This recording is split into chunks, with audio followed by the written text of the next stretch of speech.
Hey there, everyone. My name is Jesse Shapiro. I'm an account executive here at Packback, and what I'm going to be doing today is taking you through a walkthrough of the Packback Answers platform. So, as your job as brand ambassadors, one of your uh, main goals is going to be to set us account executives here at Packback up with demos. Of the Packback Answers platform. So this is what those demos look like. This is also a good way for you to learn a little more about Packback Answers, and I'm really just going to highlight the key features and everything I'll be showing to a professor. So without further ado, we'll go ahead and get started here. So this here is the main feed page of Packback Answers.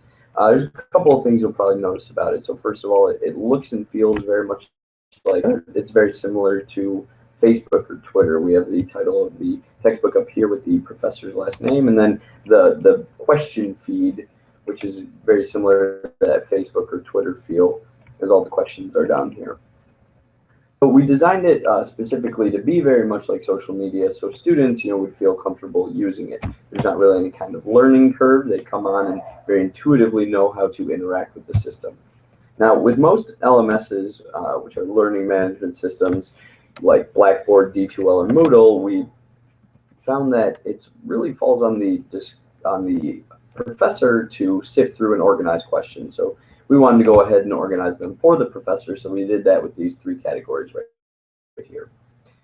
First, so this is really helpful for the professor to keep a close eye on questions as they come in for their course. A lot of professors virtual office hours. So they will say, I'm available from 9 to noon in my office on Tuesdays and Thursdays, but I'll also be available on Packback Answers if you can't reach me. And that way all the other students in the class can see all the content being discussed by the professor and student on Packback Answers. Secondly, we have most popular. So this gives professors really good insight into the pulse of their course and to really know what information the students are finding the most interesting and what they're grasping the most. This is a really good way to visually lay out for the professor exactly what areas of their class their students really are interested in. If you're teaching just one semester, the professor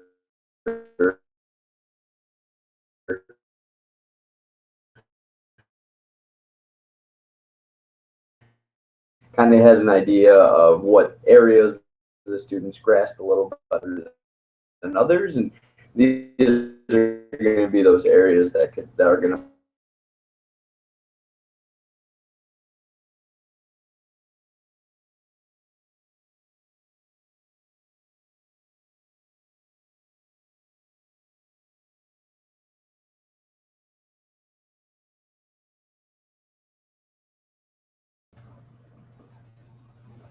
Yeah, so sorry about that little technical difficulty, but we have this needing answers here.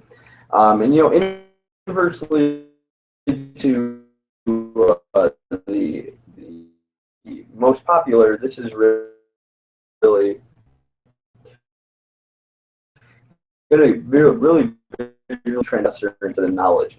So if a question has been up for a week or so, that's visually lay out for the professor where their students are going to be struggling a little bit. So if students aren't getting a certain content, they're going to see most area are going to be about that content, about that concept, and it gives them the opportunity to really, either in class or on Packback Answers, to make sure their students are really understanding what's going on.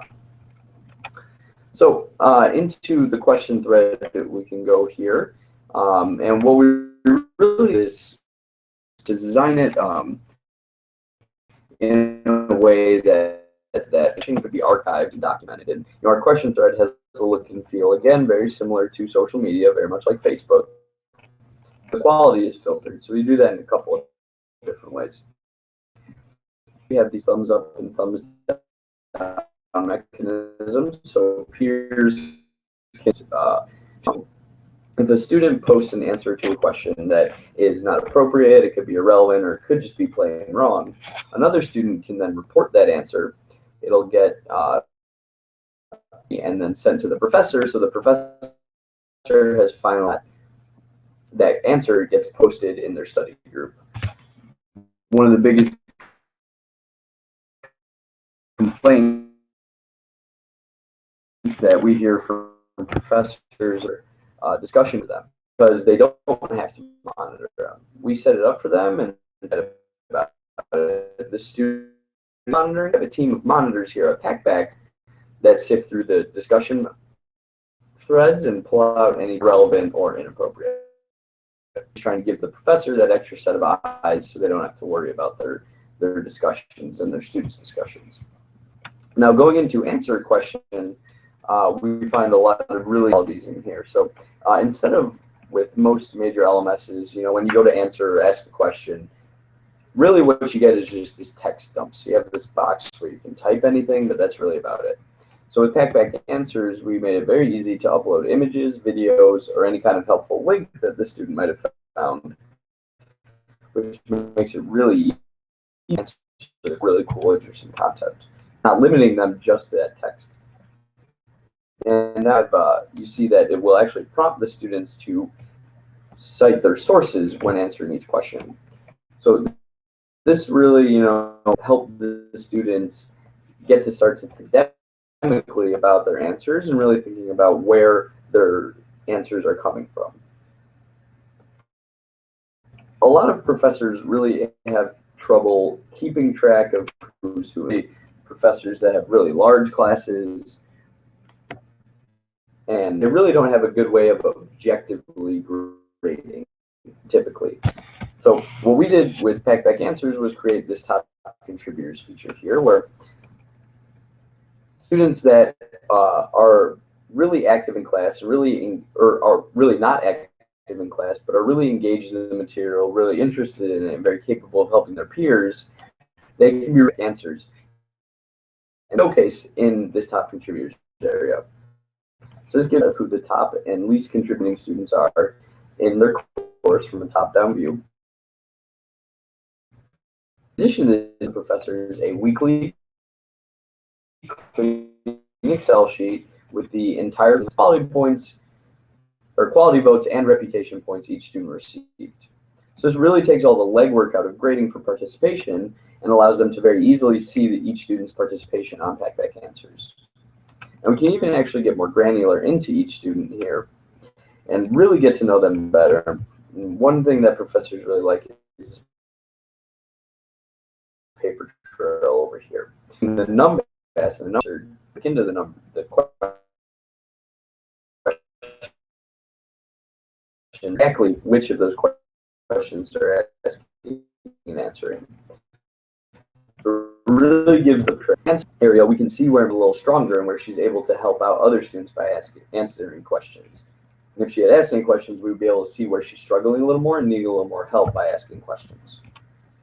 Now going back to the profile page, we can see that we've also added this level of gamification to try to encourage student participation on the platform. Students earn rank and reputation points by being more active on the platform and by getting their answers voted best answer, or getting quality votes. So those upvotes that we saw earlier, they'll gain more points. So it's not just about quantity of participation, it's also about the quality of that participation on the platform. We also can see a breakdown of the reputation points. If we click over here, you can see exactly what each student is earning their reputation points in. We also have these badges that students can earn, and we can flip over to the administrator's page because she has all the badges. And you'll see there's not only qualitative badges or quantitative badges down here, so they earn these badges hitting a certain point threshold, but they're also qualitative badges. So a student who asks a lot of really good questions, or a student who answers a lot of really good questions, different things like that, that we can earn, we can give them these badges, and it's just really a fun way for us to interact with the students on the platform, not necessarily related to the grade. So this last area here, these areas of expertise, really helps bring transparency to me as a student. Because I remember I'd be sitting in class and I would turn to a neighbor for a quick question, but I really had no idea if that student had studied or not. And in a class as small as 25 or a class as large as 300, I don't know most of the class. Especially in those larger classes, I probably don't know 99% of the class. So this helps bring transparency to me and let me know about my peers. I can see here that Michelle has earned expertise status in this particular group. And based on her high rank and reputation points, I know that she's a good peer of mine to ask a question to. And what I can do is direct a question straight to Michelle from her profile page.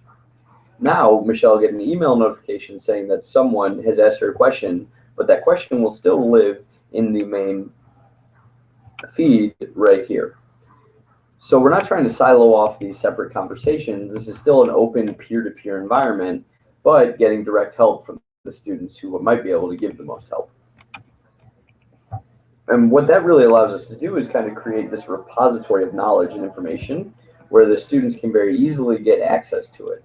So, if I had a question about growth curve, I can start typing that in the question bar, and automatically it'll populate with the top 5 questions relating to growth curve that have already been asked.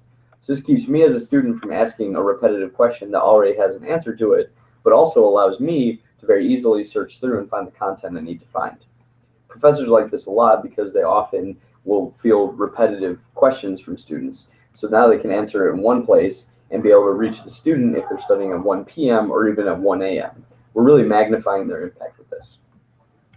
So now there's just one more feature about Packback Answers that really sets us apart. And with most LMSs, we hear really big complaints about the mobile experience. It's typically of poor quality, and the students really don't use it. So with Packback Answers, we wanted to design it in a way that really makes asking your entire class a question just as easy as sending a text to a friend. So if I minimize the screen here, we have developed a very mobile-friendly screen that's going to shrink, and the content's going to shrink to fill the screen perfectly. So it's really optimized for use on any mobile device. Because it's browser-based and not an app, it doesn't have to be pulled up on an iPhone or an Android, or there might be little differences between them. There isn't, because it's browser-based. Students can pull this up very easily on their phone and interact with it very much like they would any other social media app like we talked about earlier. And that's really the whole thing. It's an incredibly simple, very easy to use, but also